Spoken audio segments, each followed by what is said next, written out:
Le damos la bienvenida a esta conferencia de prensa y recibimos al presidente del Tribunal Constitucional, Ernesto Blume de Fortini, quien se encuentra acompañado de los magistrados Manuel Miranda Canales y Eloy Espinosa Saldaña Barrera. Le dejo la palabra al presidente del Tribunal Constitucional. Muchas gracias. Buenos días, señores periodistas.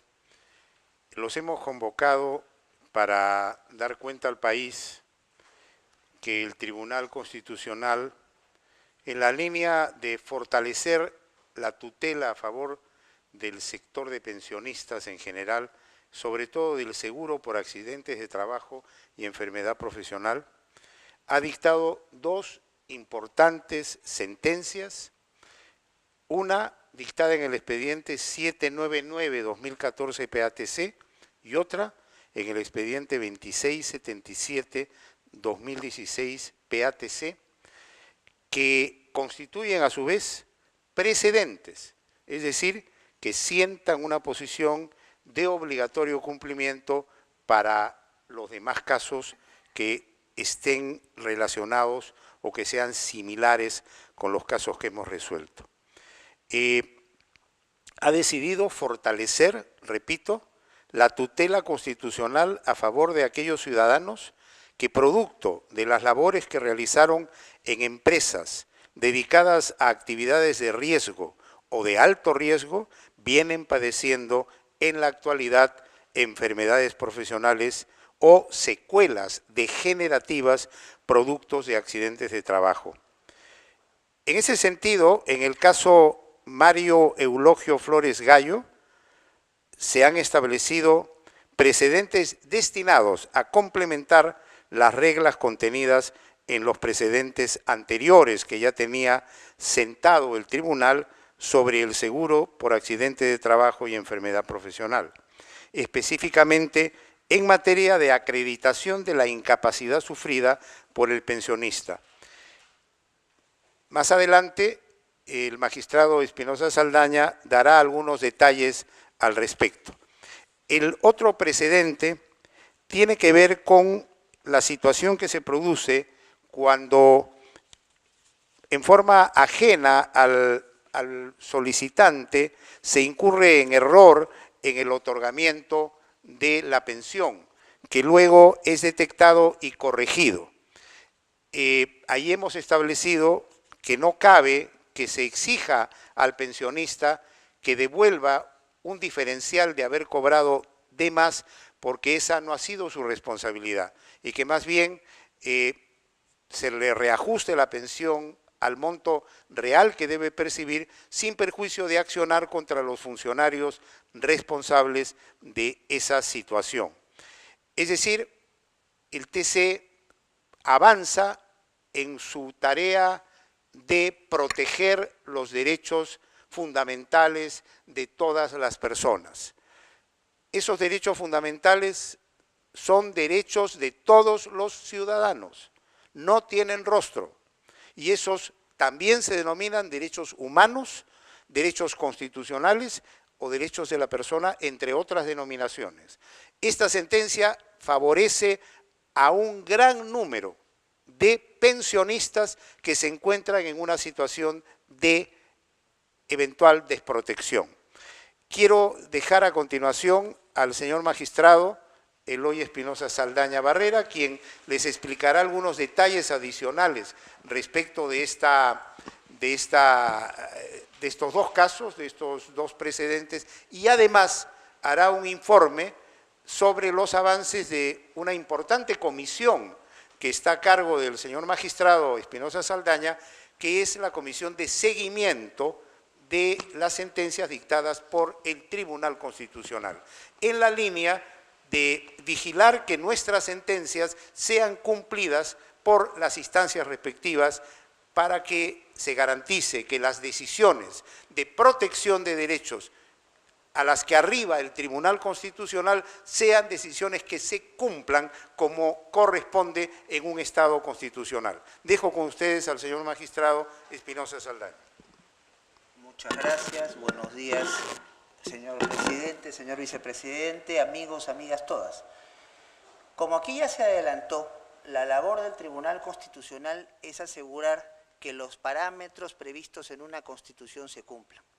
Y por ello se recurre a un Tribunal Constitucional no solamente para tratar de salvar los problemas interinstitucionales que pueda haber, los problemas que pueda haber sobre la gobernabilidad en sentido de cómo se manejan las relaciones entre las entidades del aparato estatal o entre las diferentes entidades y grupos organizados de la población, sino también y sobre todo para el fin último de toda Constitución, que es la protección de los derechos de los ciudadanos.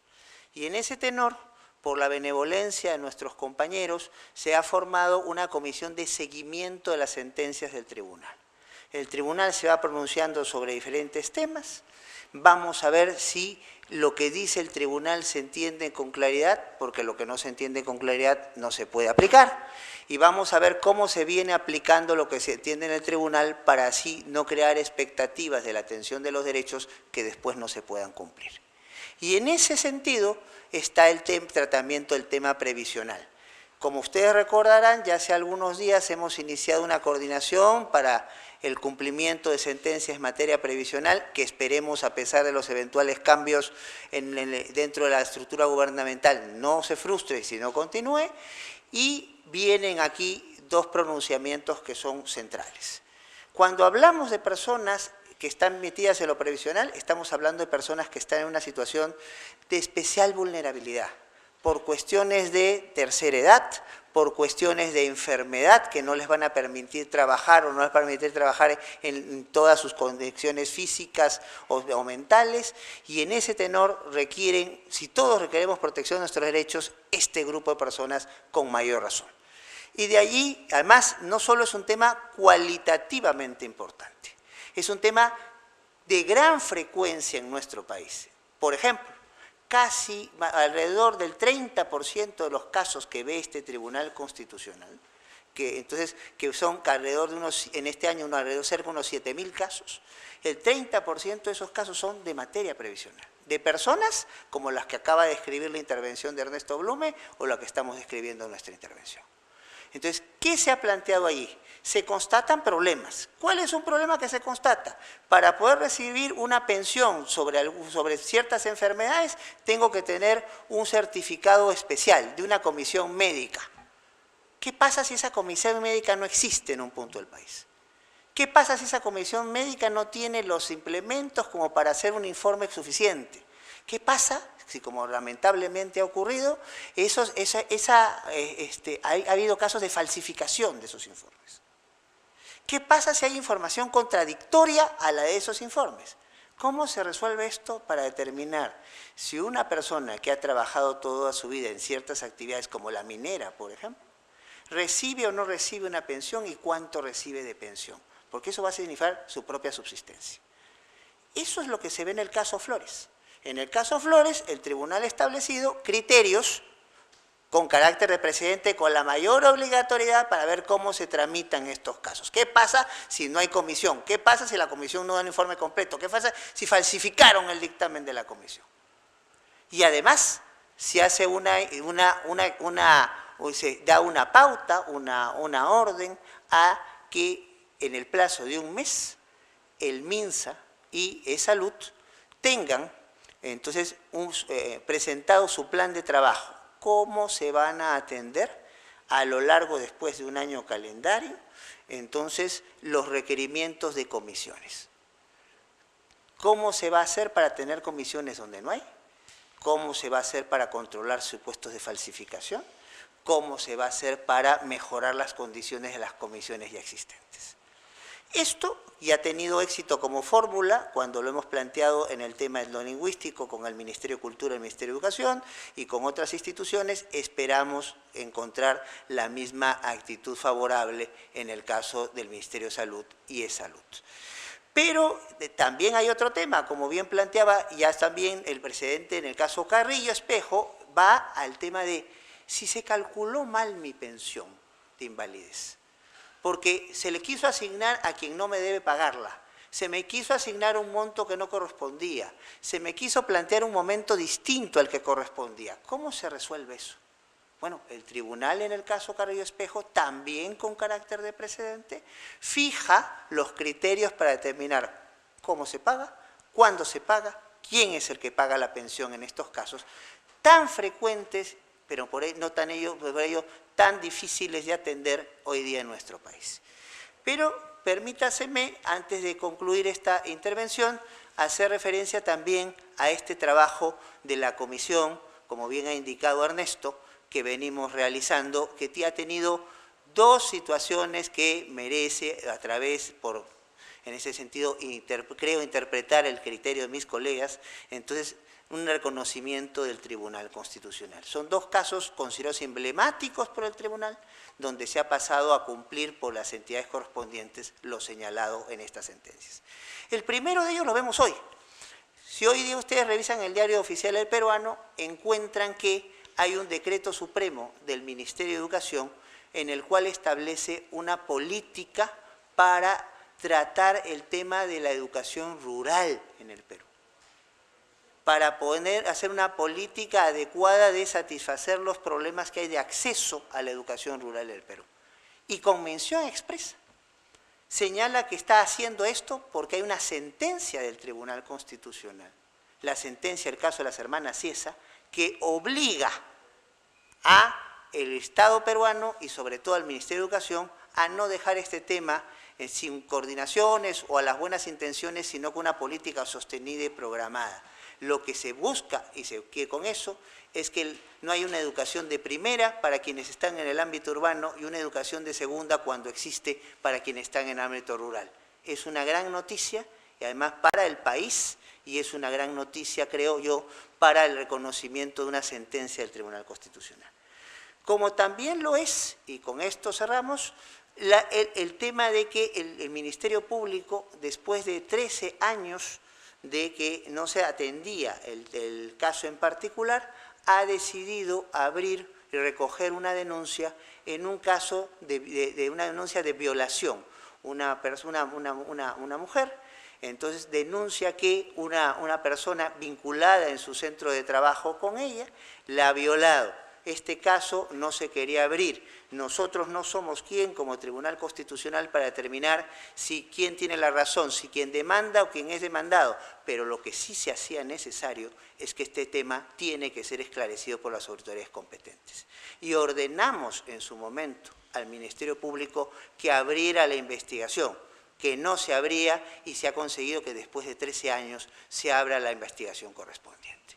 Entonces, es importante, señores, resaltar que en el Perú hay un esfuerzo por cumplir con nuestras responsabilidades institucionales y en ese tenor estamos los miembros del Tribunal Constitucional, independientemente de matices, diferencias que podamos tener dentro, nos une un mismo objetivo, que es fortalecer la gobernabilidad de los ciudadanos del país y sobre todo proteger los derechos de los ciudadanos de manera eficaz.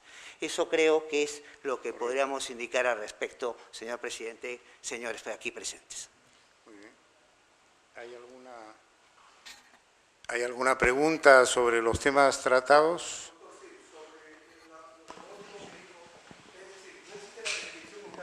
¿Eso es lo que doy a entender? Perdón, ¿podría repetir?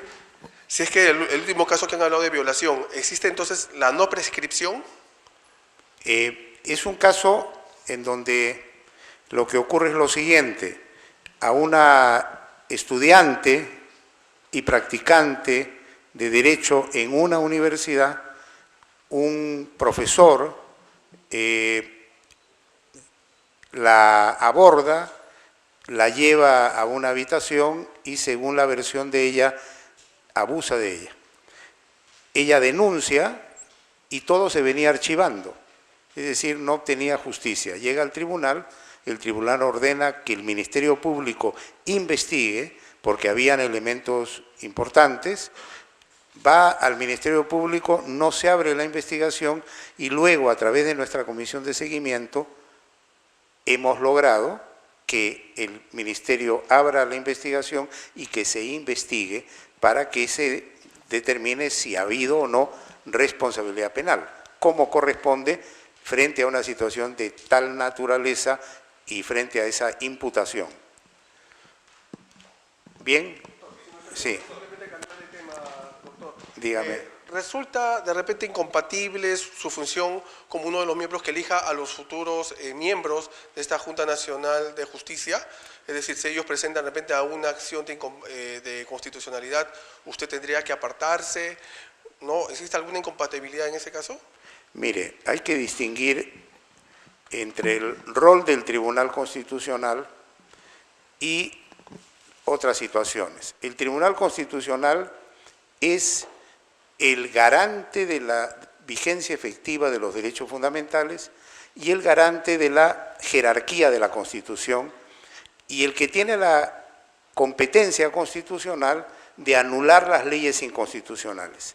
Por lo tanto, nosotros no podemos intervenir como tribunal en lo relacionado a la elaboración de cualquier proyecto de ley, porque posteriormente ese proyecto podría ser impugnado y podría llegar al tribunal y por lo tanto el tribunal podría resolver en uno u en otro sentido. Es decir, no podemos en ese sentido ser juez y parte y por lo tanto la posición de consenso que existe es que el tribunal por mandato constitucional no puede participar en los procesos de elaboración de los proyectos de ley, porque esos proyectos se convierten en leyes que eventualmente pueden ser impugnadas y pueden llegar al tribunal a efectos de que el tribunal ejerza lo que se denomina el control de la constitucionalidad. Ese es un tema aparte de una norma que se ha incorporado en virtud del referéndum, que es el que en esta comisión especial que va a tener a su cargo la designación, previo proceso, previo concurso de los miembros de la Junta Nacional de Justicia, tenga intervención el presidente del Tribunal Constitucional, no el tribunal, sino el presidente, así como lo van a tener el defensor del pueblo, el Contralor General de la República, el fiscal de la Nación y el presidente de la Corte Suprema, además de representantes de universidades públicas y privadas. Esa es una tarea específica que da la Constitución y que en su oportunidad habrá que asumir. De todas maneras, cuando esta situación se produzca, en mi calidad de presidente del tribunal, someteré a consulta del Pleno cuál va a ser la posición definitiva del tribunal. Esa es la respuesta. Doctor, buenas tardes. Sí. Miguel Infante de TV Perú. Doctor, usted acaba de mencionar justamente el papel fundamental que jugaría el fiscal de la Nación en todo este proceso, pero ha llamado mucho la atención la no presencia justamente en esta reunión con el presidente de la República. Esto, digamos, creó una sensación en aquel momento de esa reunión de algo, porque en realidad pues el sistema de justicia estaría incompleto, ¿no? Bueno, mire, esa reunión fue convocada por el señor presidente constitucional de la República.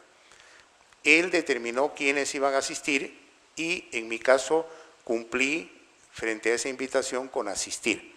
No me toca ningún otro comentario. Sí. ¿Usted con la congresista Rosa Bartra? ¿Perdón? ¿Ha tenido una reunión con la congresista Rosa Bartra? Ha venido la congresista a mi despacho y hemos conversado sobre temas de carácter general, sobre coyuntura y sobre algunos temas que están en proceso en el Congreso de la República, y yo le he manifestado que el tribunal, dada la naturaleza de sus funciones, no puede intervenir en el proceso de elaboración de esas leyes porque es el que va a controlar esas leyes y por lo tanto no puede ser, digamos, juez y parte, ya que su tarea constitucional es la tarea de controlar las leyes cuando éstas son cuestionadas de inconstitucionalidad, o sea, cuando se considera que las leyes infringen la Constitución, es decir, colisionan con la Constitución por alguna razón. Entonces, la naturaleza de nuestra función como tribunal, que es un tribunal de máxima justicia constitucional, no es compatible con una participación en el proceso deliberativo o en el proceso formativo de una ley. Y eso ha quedado claro. Ese es un tema que hemos tratado y que cualquier invitación que provenga del Congreso de la República, obviamente yo la someteré al Pleno, que es el máximo órgano de gobierno del tribunal, que está integrado por los 7 magistrados, en donde se debatirá y el presidente acatará la decisión mayoritaria del Pleno como corresponde en todo órgano constitucional democrático. Sí.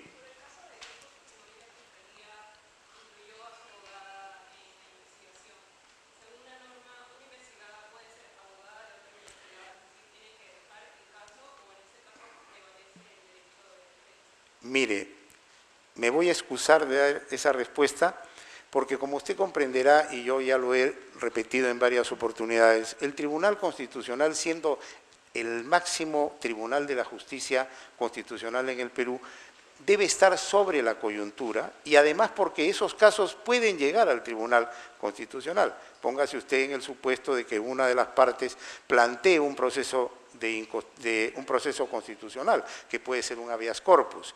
Si ese habeas corpus, después de transitar su camino por el Poder Judicial, llega al tribunal, habríamos de contestarle yo su pregunta, adelantado alguna opinión. O sea, por la función que desempeñamos, no podemos entrar en ese tipo de detalle, lo cual además es saludable y compatible con el sistema democrático, porque frente a esos problemas tiene que haber un órgano de máximo nivel que define las controversias y da la palabra final, y por lo tanto usted me está haciendo una pregunta que yo con todo afecto no se la puedo contestar. Bien, eso es todo, muchas gracias. Gracias, señora periodistas.